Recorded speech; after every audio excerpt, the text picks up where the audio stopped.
تمام دیکھنے اور سننے والوں کو السلام علیکم۔ ایک دفعہ 3 ڈاکو رات کو ڈاکہ ڈالنے کے لیے ایک گھر میں گئے۔ جب وہ اس گھر کے ایک کمرے میں داخل ہوئے تو 3 خوبصورت اور حسین و جمیل لڑکیاں سو رہی تھیں۔ جب ڈاکوؤں نے ان کو اکیلے دیکھا تو ان کے دل میں شیطان نے شیطانگی پیدا کر دی اور انہوں نے ان تینوں لڑکیوں کے ساتھ اس کمرے میں زبردستی زنا کرنا شروع کر دیا۔ اس کمرے میں اندھیرا اتنا تھا کہ ان تینوں لڑکیوں کو ان لوگوں کی شکل کی پہچان نہ ہوئی اور وہ تینوں ڈاکو بھی لڑکیوں کی شکل کو نہ دیکھ سکے۔ تینوں بہنوں سے زبردستی زنا کر کے وہ ڈاکو وہاں سے چلے گئے۔ چند دنوں بعد وہ تینوں ڈاکو ایک گلی میں سے گزرے۔ جس گلی میں مسجد تھی، اس مسجد میں امام صاحب تقریر فرما رہے تھے کہ زنا انسان پر ایسا قرض ہے جو انسان کو ہر حالت میں ادا کرنا پڑتا ہے، لیکن اگر کوئی انسان اللہ کے دروازے پر توبہ کر لے تو اللہ تعالیٰ اس کے قرض کو زائل کر دیتا ہے، لیکن شرط یہ ہے کہ سچے دل سے توبہ کی جائے۔ امام صاحب کی یہ بات ان تینوں کے دل کو جاگی، کیونکہ وہ تینوں بھی اکلوتی بہنوں کے بھائی تھے۔ ان تینوں نے کہا کہ اگر ہماری بہنوں کو کسی نامحرم نے ہاتھ بھی لگایا تو اس کی جان نکال دیں گے۔ تو دوسرے نے کہا کہ جو قرض ہم پر ہے وہ ہمیں ہر حالت میں اتارنا پڑے گا۔ تیسرے نے کہا گناہ ہم نے کیا ہے اور سزا تو ہماری معصوم بہنوں کو بھگتنی پڑے گی۔ ایسے بھائی کے زندہ رہنے سے تو اچھا ہے کہ وہ پانی میں ڈوب کر مر جائے۔ اب تینوں کو اپنے گناہ کا احساس ہو گیا اور انہوں نے ایک دوسرے سے کہا کہ اس کی تلافی کی جائے۔ وہ تینوں اس گلی میں پشیمان ہو کر بیٹھ گئے۔ پھر ایک نے کہا امام صاحب کے پاس جا کر مدد لیتے ہیں۔ اس کے بعد مسجد کے اندر داخل ہوئے اور امام صاحب کو ساری صورتحال سے آگاہ کیا۔ امام صاحب نے کہا میرا رب بڑا غفور الرحیم ہے، اگر وہ معاف کرنے پر آئے تو 100 قتل بھی معاف کر دیتا ہے، لیکن اگر پکڑنے لگے تو ایک ریشم کے دھاگے جتنے گناہ سے بھی پکڑ لیتا ہے۔ لیکن اگر تم سچے دل سے اس کے دروازے پر توبہ کرتے ہو تو غفور الرحیم تمہیں ضرور معاف فرما دے گا، لیکن میرا رب اس وقت تمہیں معاف نہیں کرے گا جب تک وہ 3 لڑکیاں تمہیں معاف نہیں کر دیتی۔ وہ لڑکیوں کی طرف چل پڑے۔ چلتے چلتے وہ ان تینوں لڑکیوں کے گھر پہنچ گئے۔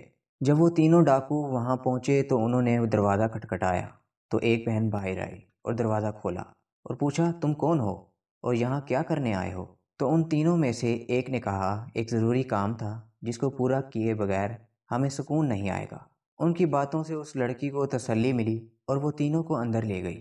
جب وہ اندر داخل ہوئے تو باقی 2 بہنیں رو رہی تھیں، تو انہوں نے پوچھا کہ تم کیوں رو رہی ہو اور کیا تمہارے ماں باپ نہیں ہیں؟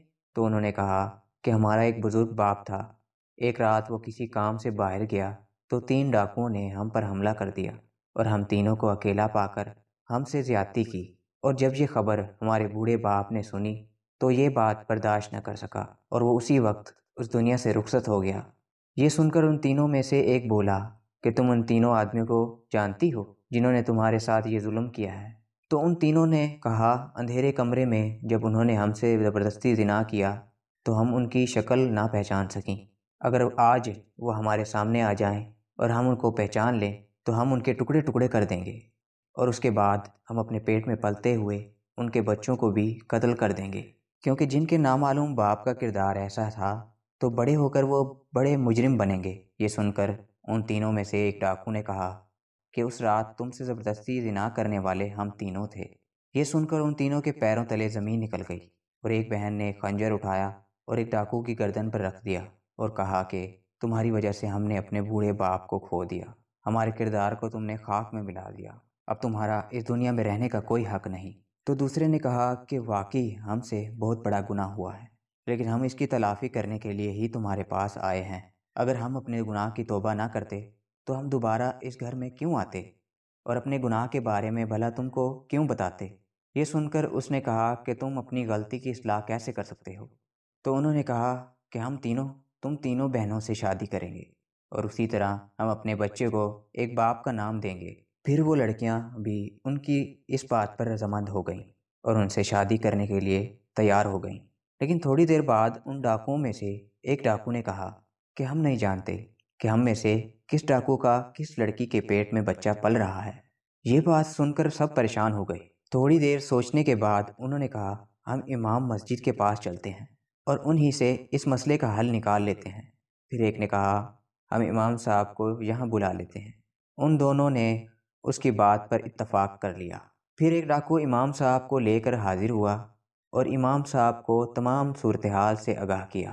تھوڑی دیر سوچنے کے بعد امام مسجد نے ان تینوں ڈاکوؤں کو ایک لائن میں کھڑا کر دیا۔ پھر ایک لڑکی کو کہا کہ تم ان تینوں کے سینے سے ناک لگا کر خوشبو سونگھو، کیونکہ جب تم ان تینوں کے قریب جاؤ گی تو تمہیں ایک عجیب و غریب خوشبو محسوس ہوگی، کیونکہ ہر مسلمان چاہے جتنا ہی کیوں نہ گناہ گار ہو، اگر اس نے نبی کا کلمہ پڑھ لیا تو اس کے جسم سے ایک عجیب و غریب خوشبو نکلتی ہے، اور وہ خوشبو ہر ایک میں مختلف ہوتی ہے۔ اور جب تم ان تینوں میں سے خوشبو سونگھو گی تمہیں محسوس ہوگا کہ اس دن کون سا ڈاکو تمہارے قریب آیا تھا۔ یہ سن کر وہ تینوں بڑے حیران ہوئے، اور پھر ایک لڑکی تینوں کے قریب گئی اور خوشبو سونگھنے کے بعد کہا کہ امام صاحب، مجھے پتہ چل گیا ہے کہ اس رات یہی نوجوان میرے قریب آیا تھا۔ پھر امام صاحب نے اس لڑکی اور لڑکے کو علیحدہ بٹھا دیا، اور پھر دوسری لڑکی کو کہا کہ ان دونوں سے چیک کرو اور پھر بتاؤ کہ ان میں سے کون سا شخص جو تمہارے قریب آیا تھا دوسرا آدمی ہے جس سے خوشبو آ رہی ہے، جو اس رات زبردستی کرتے وقت اس کے جسم سے آتی تھی۔ امام صاحب نے اس کو بھی علیحدہ بٹھا دیا، اور پھر تیسری لڑکی کو کہا کہ یہ آخری نوجوان تمہارا گناہ گار ہے۔ امام صاحب کی عقل مندی کو دیکھ کر وہ سب بڑے متاثر ہوئے۔ پھر امام مسجد نے ان تینوں کا نکاح پڑھا دیا، اور تینوں اپنی غلطی کی تلافی کر کے ہنسی خوشی زندگی گزارنے لگے۔ اور جب 1 سال بعد تینوں کے بچے پیدا ہوئے تو ان کی شکلیں اپنے اپنے باپ پر تھیں۔ دوستوں، امید کرتا ہوں آپ کو ویڈیو پسند آئی ہوگی۔ ویڈیو پسند آئی ہے تو ویڈیو کو لائک کیجیے، شیئر کیجیے، اور کومنٹ سیکشن میں اپنی رائے کا اظہار ضرور کیجیے گا۔ تب تک کے لیے اللہ حافظ۔